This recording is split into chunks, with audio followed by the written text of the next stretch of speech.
Continuando con nuestro resumen de los temas básicos de química para las pruebas de estado, en esta ocasión vamos a hablar de la estequiometría. La estequiometría, en términos básicos, es la rama de la química que se encarga de contar átomos y moléculas para saber cuánto se necesita de los reactivos para generar un producto deseado. La base de la estequiometría es la determinación de la masa de los átomos, ya que a través de la masa de los átomos vamos a determinar la masa de las moléculas.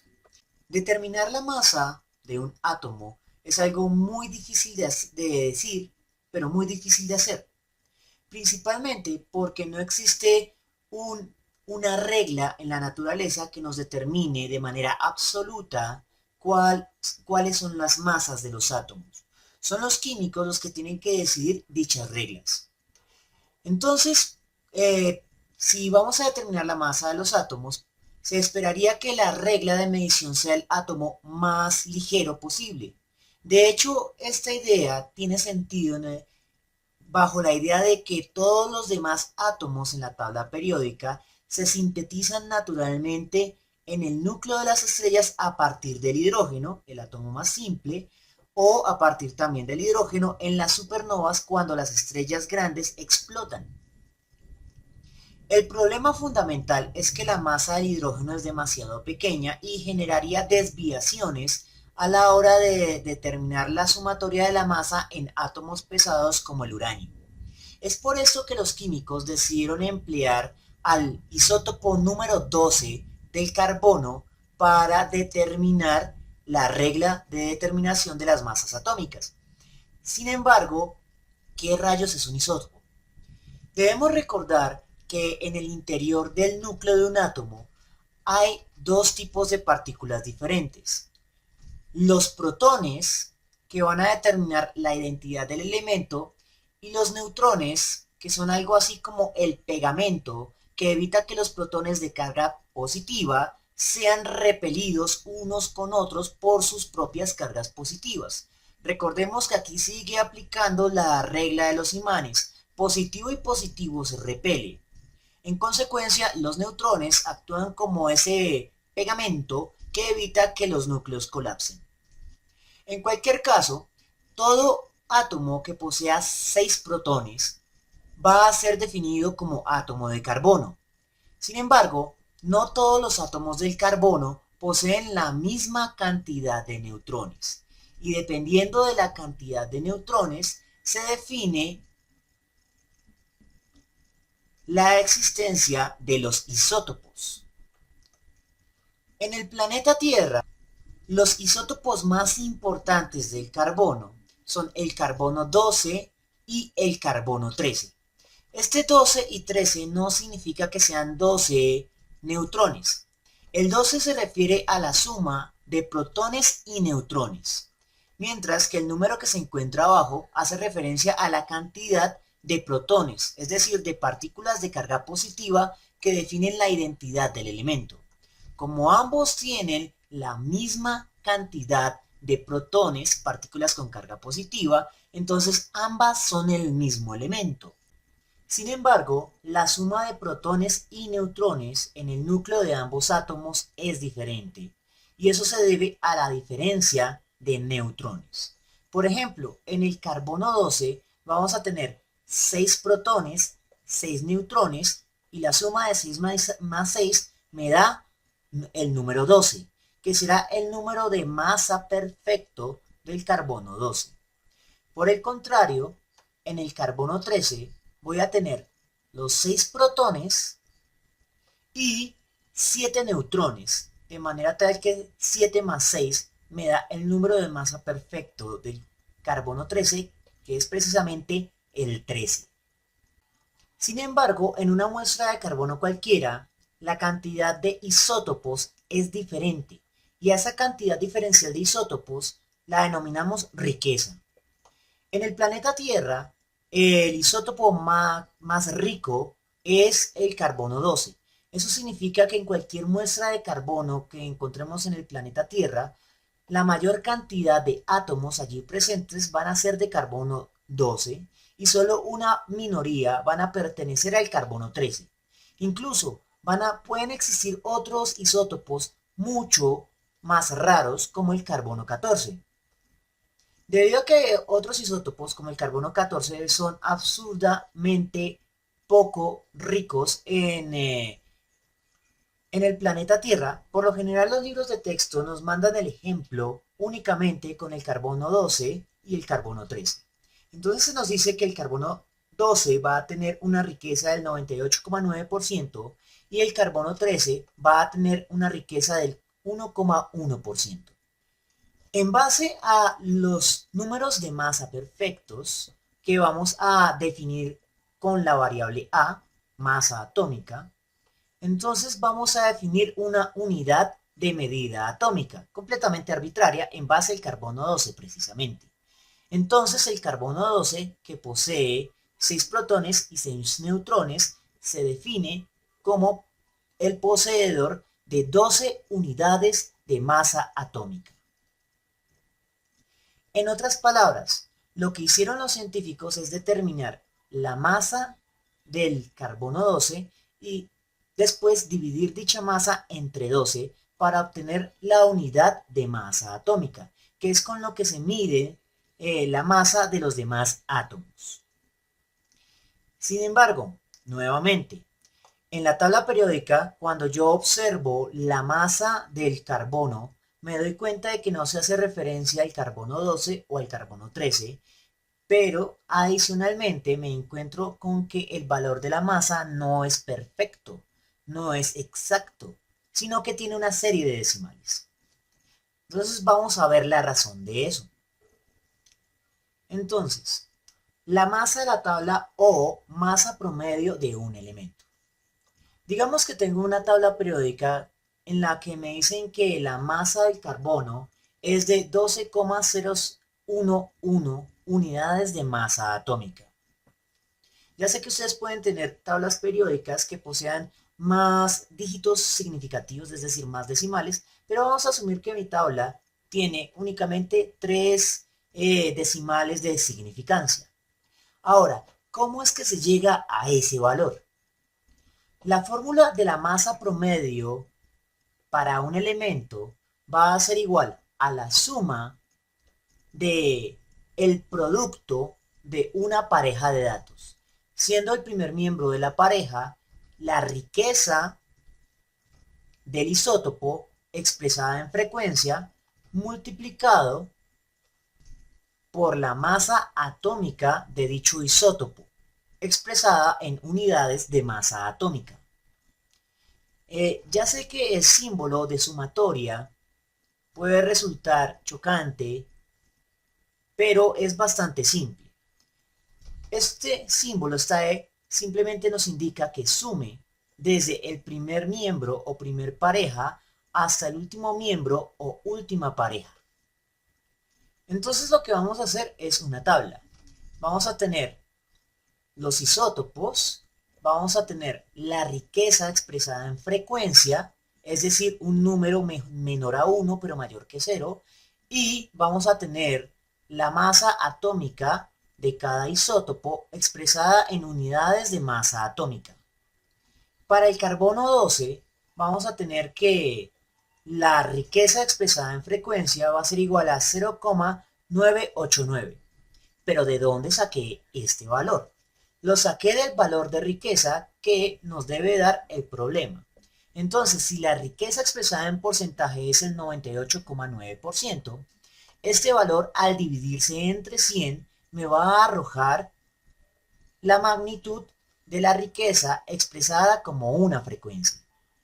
Y lo que tengo también a este lado va a ser la masa de ese isótopo expresada en unidades de masa atómica. Recordemos que el número de masa es el número que se encuentra arriba y a la izquierda del símbolo del átomo del isótopo.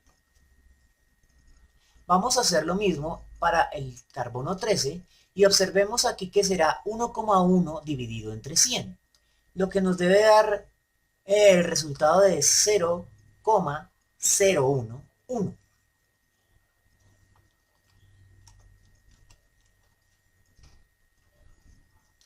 Entonces, lo acá, 0,011 y 13 unidades de masa atómica. Recordemos que las frecuencias son valores estadísticos adimensionales, por lo tanto, solo poseen magnitud, pero no poseen unidades. Ahora lo que vamos a hacer es aplicar esta fórmula de acá. Entonces aquí es donde el símbolo sumatoria se simplifica. Solo tengo dos parejas de datos.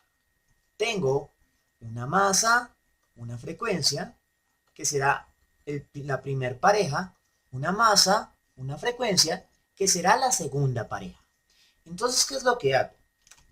Primero coloco el símbolo de la masa promedio del carbono, que va a ser igual a el producto de la primer pareja, que es 0,989 por 12 unidades de masa atómica.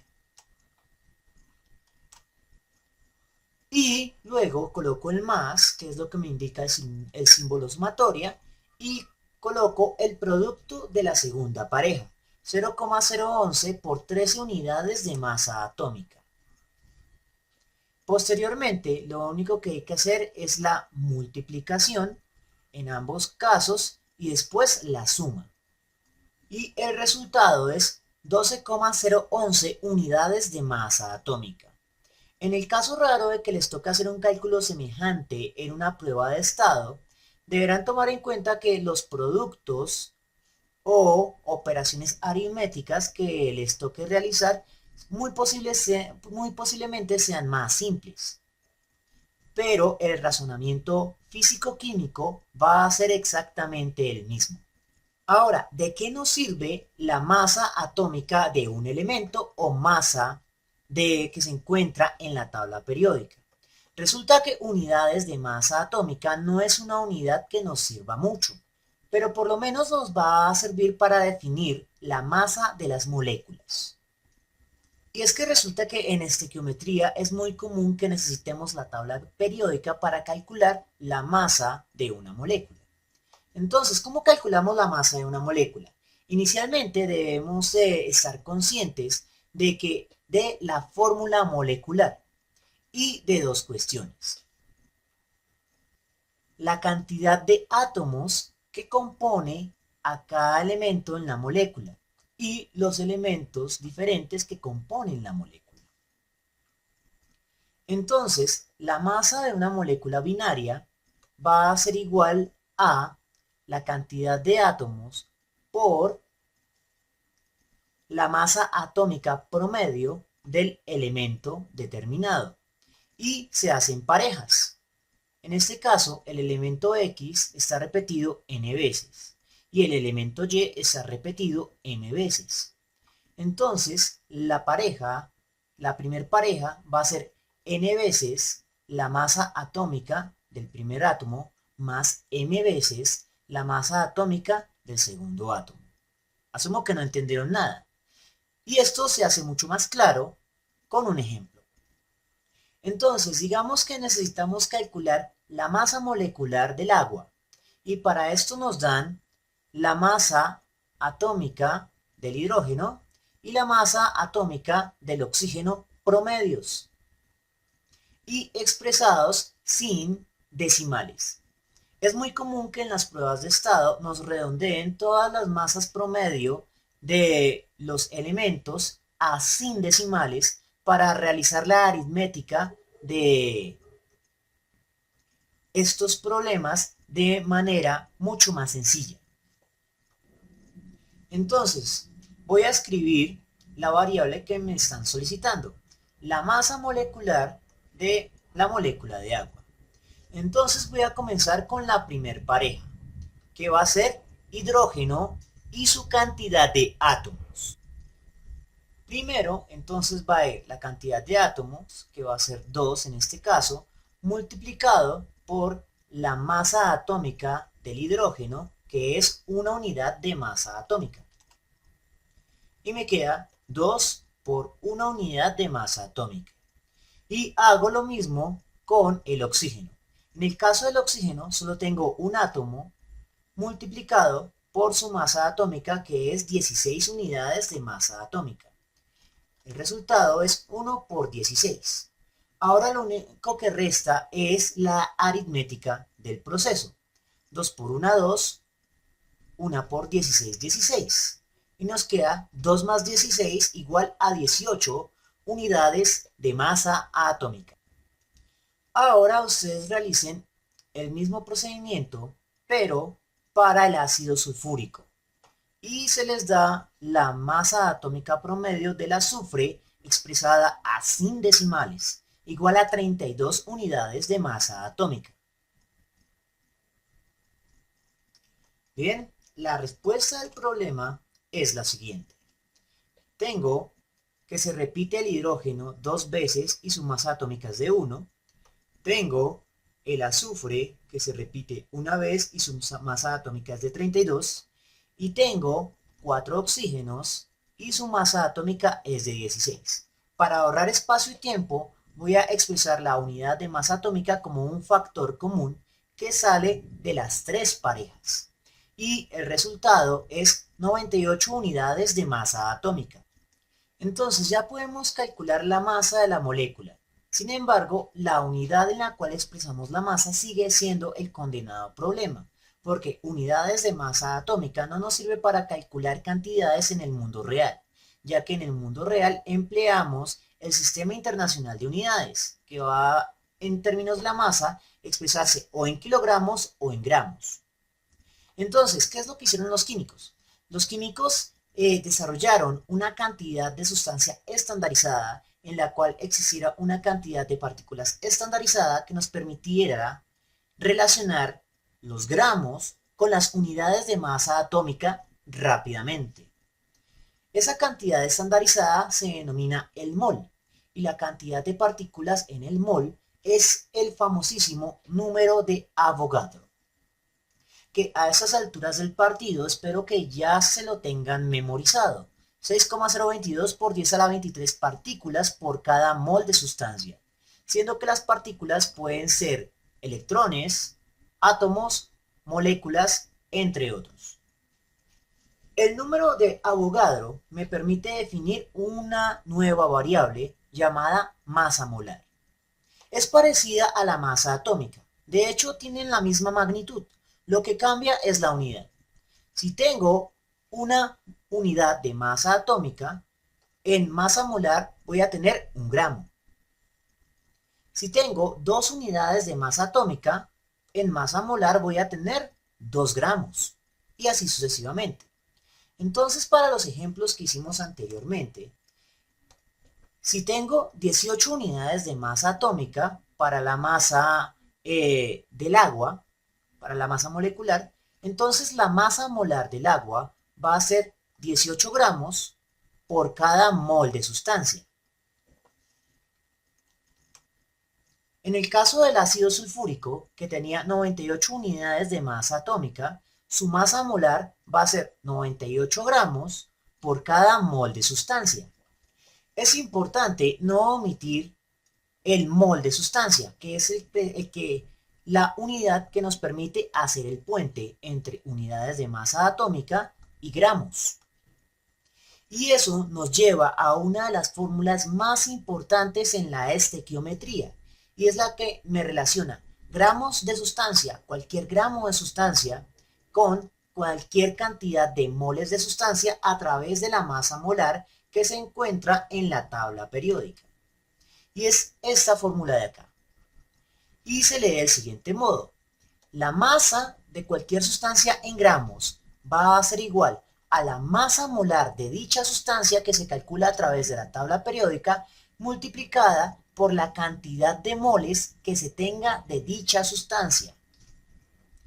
Aunque esta fórmula parezca trivial en estos momentos, es conveniente memorizarla ya que nos va a evitar muchos problemas y no vamos a tener que realizar los pesados factores de conversión a la hora de realizar los ejercicios estequiométricos, que es en lo que uno se come más tiempo y en lo que se pueden cometer muchos errores aritméticos.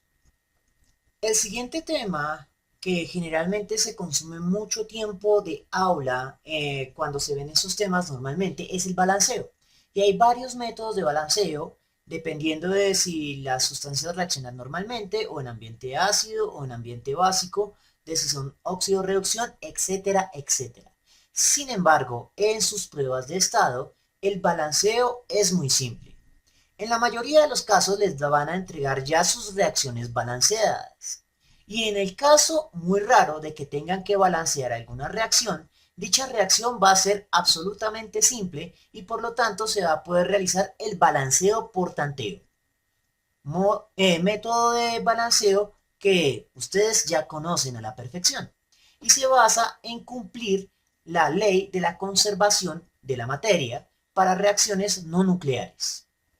Y eso básicamente nos traduce a una balanza, es decir, que la cantidad de átomos en los reactivos sea igual a la cantidad de átomos en los productos.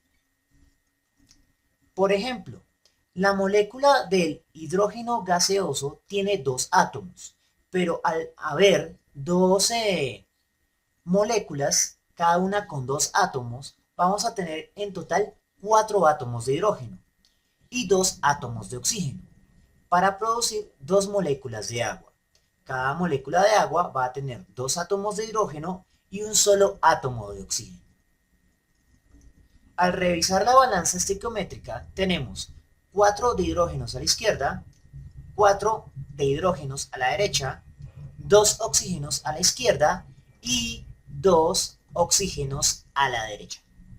No hay mayor inconveniente en este asunto. El problema es saber definir las relaciones estequiométricas, ya que existen varios métodos para hacerlo.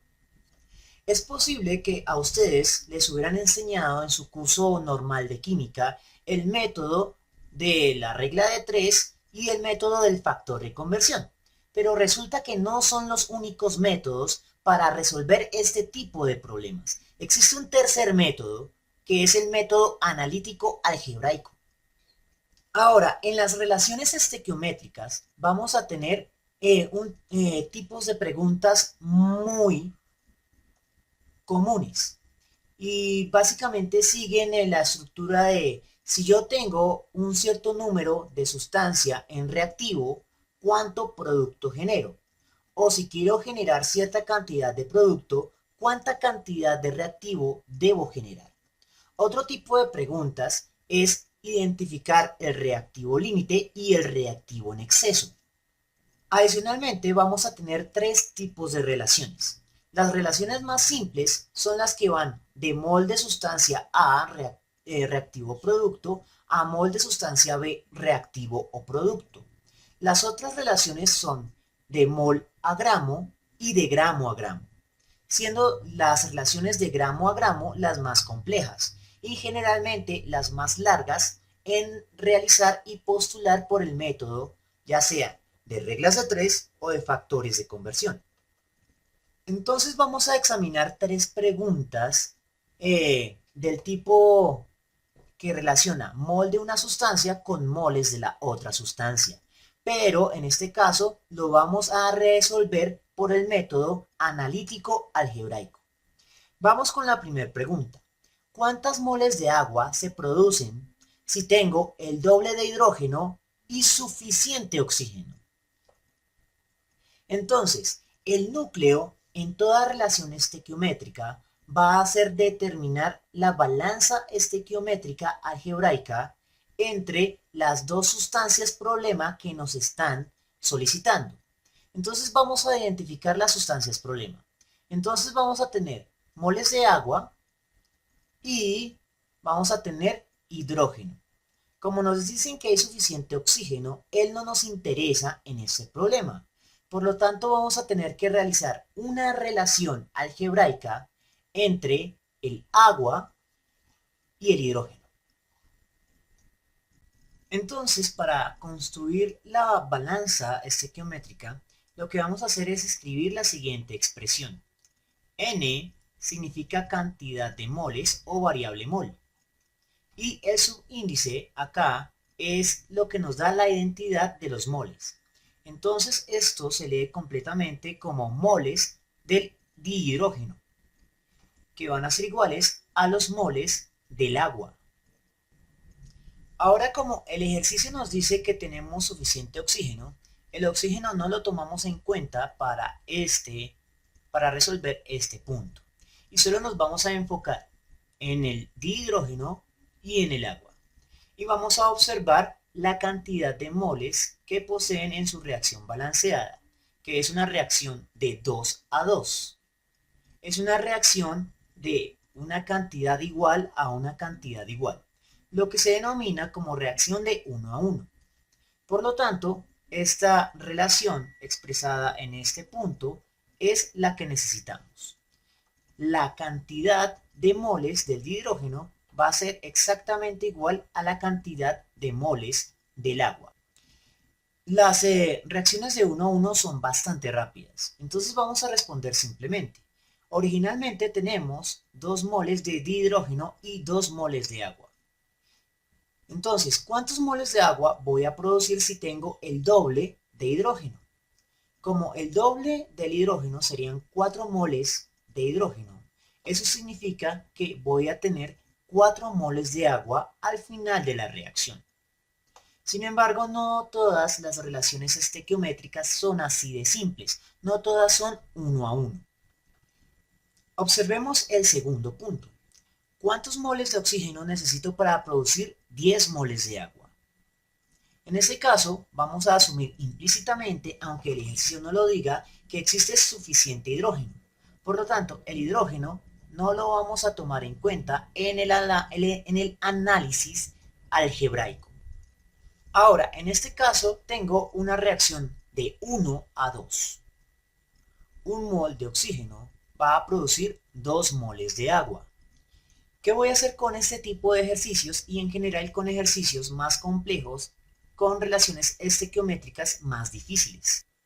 Lo que voy a hacer primero es escribir mi relación estequiométrica. Entonces, cantidad de moles de dioxígeno van a ser igual a cantidad de moles de agua. Sin embargo, la relación tal cual está escrita en estos momentos se encuentra incompleta. Esta expresión solo sería verdad si aquí tuviéramos un número 2, pero eso es falso. Tenemos un número 1. Entonces, ¿cómo vamos a hacer para rebalancear esta ecuación algebraica a partir de una ecuación química? Lo que tenemos que hacer es adicionar coeficientes algebraicos a la izquierda de cada término para rebalancear la ecuación de álgebra. ¿Cómo vamos a hacer eso? Primero que todo vamos a tener en cuenta que aquí tenemos un número 1 como cantidad de moles. Y lo que vamos a hacer es cruzar los moles para convertirlos en coeficientes algebraicos. Entonces, si el 2 lo tenía el agua, ahora el 2 lo va a tener el oxígeno. Y si el 1 lo tenía el oxígeno, ahora el 1 lo va a tener el agua. Este procedimiento es bastante mecánico. Si aquí existiera un 3, entonces se cruzaría del siguiente modo. Aquí iría el 2 y aquí iría el 3. Sin pensarlo, simplemente se hace de este modo. Sin embargo, como en este problema lo que tenemos es un 1 y un 2, entonces el 2 se va al otro lado y el 1 se va a este lado de acá. Y como el 1 no se escribe en álgebra, entonces la respuesta queda del siguiente modo. 2 veces la cantidad de moles de dioxígeno va a ser igual a los moles de agua. Ahora, una vez que tenemos nuestra relación estequiométrica rebalanceada, lo que debemos hacer es fijarnos en lo que nos pide el problema. ¿Cuál es la variable de incógnita? ¿Cuántos moles de oxígeno? Significa que debo despejar los moles de oxígeno y dejar esta ecuación expresada únicamente en términos de los moles de agua y el coeficiente. En otras palabras, debo pasar este coeficiente de multiplicar a dividir al otro lado de la expresión algebraica. Una vez despejado los moles del oxígeno, lo que nos resta es buscar en el enunciado del problema cuántos moles de agua queremos formar y realizar la aritmética de la expresión. Entonces buscamos y nos dice que son 10 moles de agua. Y queda expresado del siguiente modo. 1/2 por 10 moles. Entonces esto va a ser igual a 10 dividido entre 2, que es igual a 5 moles. Esto quiere decir que necesito 5 moles de dioxígeno para producir 10 moles de agua. Ahora vamos a trabajar la tercera pregunta. Si tengo 10 moles de oxígeno molecular y 10 de hidrógeno molecular, ¿cuál es el reactivo en exceso? Y posiblemente también la otra pregunta sería, ¿cuál es el reactivo límite? Para resolver esta pregunta, debemos determinar cuántas aguas se producen bajo la primera condición y cuántas aguas se producen bajo la segunda condición. La condición que me genere más aguas va a ser el reactivo en exceso y la condición que me genere menos aguas va a ser el reactivo límite. Y la reacción se detendrá justamente en la menor cantidad de aguas. Entonces vamos a ver cómo procedemos. Vamos a iniciar con la primera relación. Entonces, moles de agua va a ser igual a moles de hidrógeno. Si tengo 10 moles de hidrógeno, significa que tengo 10 moles de agua. Esto implica que con 10 moles de agua, con 10 moles de hidrógeno, puedo generar 10 moles de agua. Ahora vamos a ver cuántos de agua puedo generar con el dioxígeno. Entonces escribimos nuestra relación estequiométrica. La cantidad de moles de agua que se producen va a ser igual al doble de los moles de dioxígeno. Como tengo 10 moles de dioxígeno, entonces reemplazo esos 10 moles por N de dioxígeno. Y obtengo 2 por 10 moles. Y resuelvo la aritmética del proceso. Significa que con 10 moles de dioxígeno podría generar 20 moles de agua. Sin embargo, con la misma cantidad de hidrógeno, solo puedo tener 10 moles de agua. Si en un contenedor tengo 10 moles de hidrógeno y 10 de oxígeno, la reacción se detendrá únicamente en la producción de 10 moles de agua, momento en el cual se acaba el hidrógeno, pero todavía hay suficiente oxígeno para seguir reaccionando. Por eso se dice que el oxígeno va a ser el reactivo en exceso, porque puede generar más aguas con la misma cantidad de moles, mientras que el hidrógeno va a ser el reactivo límite, ya que se consume más rápido en la reacción en términos de su masa en moles. Bien, esas son preguntas típicas de relación mol a mol. Pero ¿qué pasa cuando el ejercicio nos solicita gramos? Pueden haber dos alternativas. Una que sea una relación de mol a gramo o de gramo a mol, y la otra que sea una relación gramo, mol, mol a gramo, que son las más largas. Nuevamente, aquí es donde se puede resolver por varios métodos, pero vamos a plantearlo por el método analítico algebraico. Bien, ahora vamos a resolver un problema estequiométrico que nos relaciona gramos de una sustancia y moles de otra sustancia. En este caso, nos pide la masa del agua expresada en gramos y vamos a tener 4 moles de oxígeno para poder calcular dicha cantidad de masa de agua expresada en gramos. Entonces, ¿cómo vamos a proceder? El núcleo de todo ejercicio estequiométrico es la balanza estequiométrica, es decir, la relación entre las dos especies químicas de interés. Aquí en el enunciado nos dice que hay suficiente hidrógeno. Significa que el hidrógeno no lo vamos a tener en cuenta en la formulación de dicha ecuación fundamental. De hecho, esta relación ya la planteamos en el ejercicio anterior. Y era la siguiente. 2 veces la cantidad de moles del dioxígeno va a ser igual a la cantidad de moles del agua. Sin embargo, este no es un problema de mol a mol, sino que es un problema de mol a gramos o de gramos a moles. Significa que necesito una ecuación auxiliar que me relacione moles y gramos. Dicha ecuación es la que nos define la masa molar. Entonces, es esta ecuación de acá. la masa del agua expresada en gramos va a ser igual a la masa molar del agua multiplicada por la cantidad de moles del agua. Este valor nos lo da el problema, o debemos llegar a él a través de los datos del problema. Este valor de acá se encuentra en la tabla periódica o debe ser fácil de memorizar o fácil de calcular en el enunciado del problema, y este valor de acá es de hecho la incógnita o respuesta de la pregunta, gramos de agua. Entonces, como la pregunta son los gramos de agua, entonces vamos a reescribir toda esta fórmula. Entonces, vamos a proceder.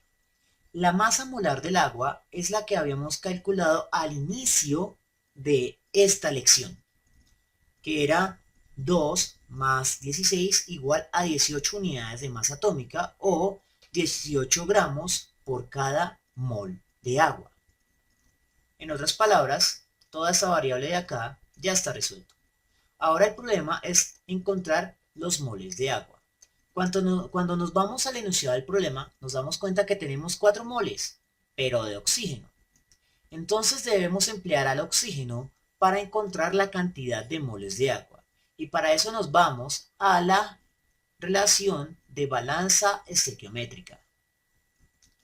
Como se pueden dar cuenta, esta nos relaciona los moles del dioxígeno, que es el valor que sí nos están dando, con los moles del agua, que es lo que necesitamos. Básicamente, lo que debemos hacer es reemplazar este término en el equivalente, pero en esta fórmula de acá. Entonces vamos a reemplazar moles de agua por 2 veces moles de oxígeno. Ahora sí tenemos una ecuación en la cual tenemos las dos variables. La masa molar, que se calcula a través de la tabla, y los moles de oxígeno que nos entrega el problema. Ahora solo es cuestión de reemplazar. Todo eso va a ser igual a 18, que es la magnitud de la masa molar del agua, pero la masa molar viene expresada en unidades de gramo por cada mol. El mol puede expresarse o dividiendo o expresando su exponente a la menos 1. Ambos significan lo mismo, que el mol se encuentra dividiendo. Ahora, esto va a ir multiplicado por 2 veces, y esto a su vez multiplica a la cantidad de moles del oxígeno, que son 4 moles. Una vez que hemos planteado ya este problema, lo único que resta es resolver la aritmética. Y el resultado sería 144 gramos. El tercer tipo de relación estequiométrica son las relaciones que van de gramos a gramos, empleando la relación de mol a mol como un punto intermedio. Entonces, si cuento con 100 gramos de hidrógeno y suficiente oxígeno, ¿cuántos gramos de agua pueden producirse? Entonces, nuevamente, la primera relación que se escribe es la relación de mol a mol, cosa que ya habíamos realizado. Y si nos damos cuenta, la relación de hidrógeno a agua era una relación de 1 a 1. Ahora, como es una relación de gramo a gramo, voy a necesitar las masas molares y la fórmula que involucra a la masa molar de ambas especies, tanto de la del agua como la del hidrógeno. Una vez que tengo las tres fórmulas, únicamente resta identificar cuál de las variables nos están preguntando y hacer los reemplazos pertinentes. Entonces, si leemos, si cuento con 100 gramos de hidrógeno y suficiente oxígeno, ¿cuántos gramos de agua pueden producirse?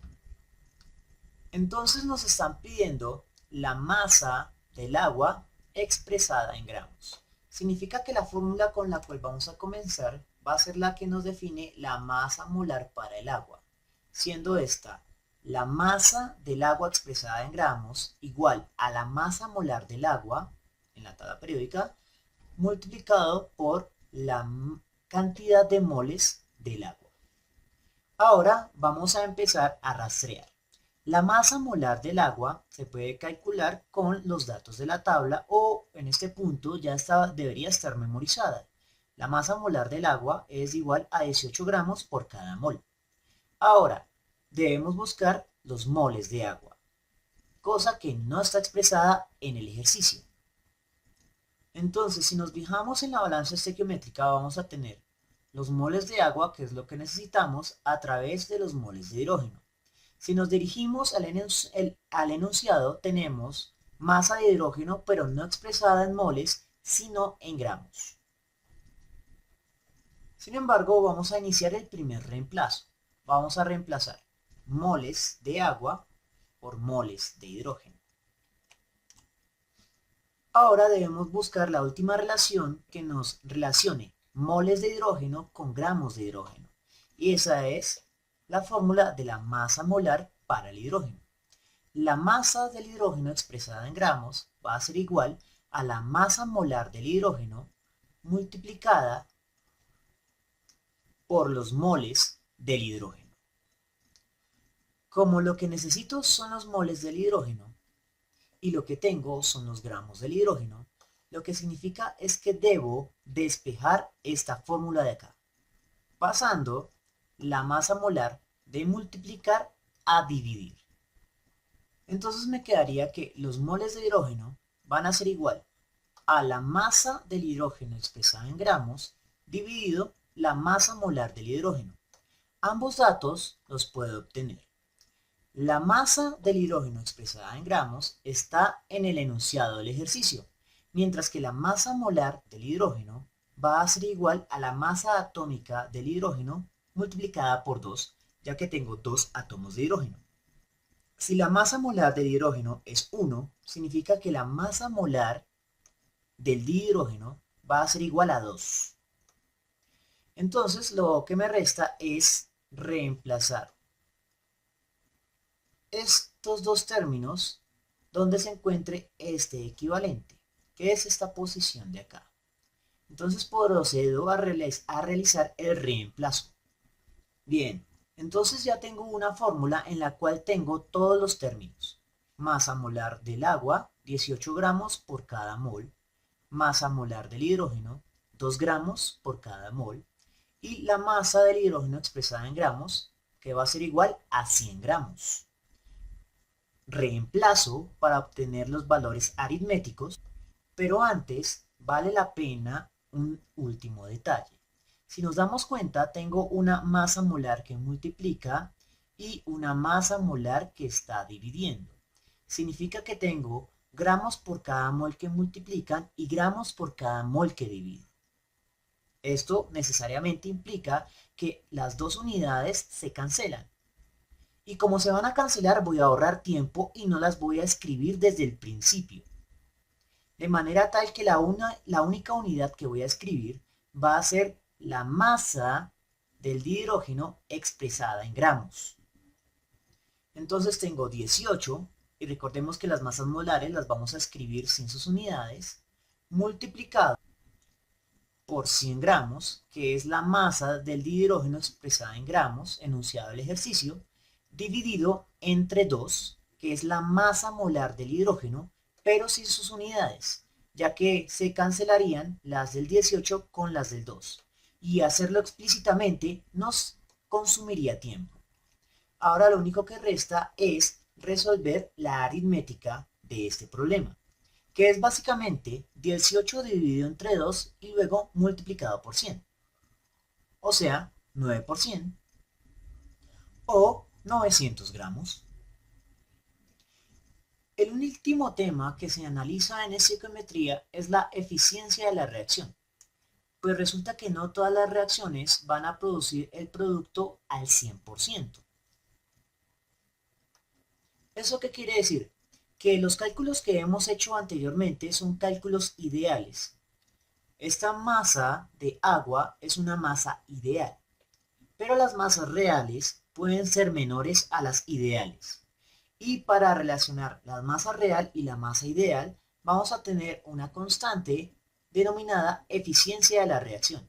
Dependiendo de los catalizadores y las condiciones, la eficiencia de la reacción puede aumentar o disminuir y eso va a estar expresado en tablas industriales, es decir, tablas estandarizadas para diferentes condiciones de producción industrial. En este caso, vamos a asumir arbitrariamente una eficiencia de la reacción del 90%, solo para ilustrar los principios de este cálculo.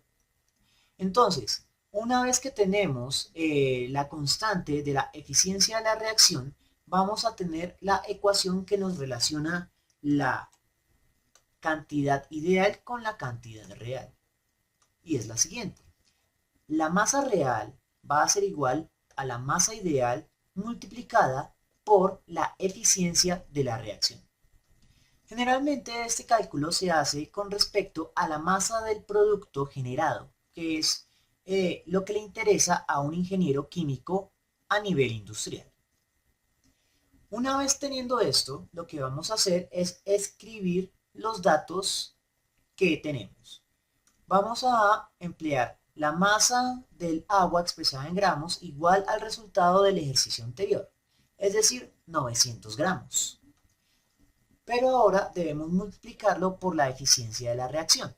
Y volvemos a tener el problema clásico de los porcentajes. Y es que los porcentajes no los puedo usar en un cálculo aritmético. Debo convertir el porcentaje a un valor en frecuencia o en fraccionarios.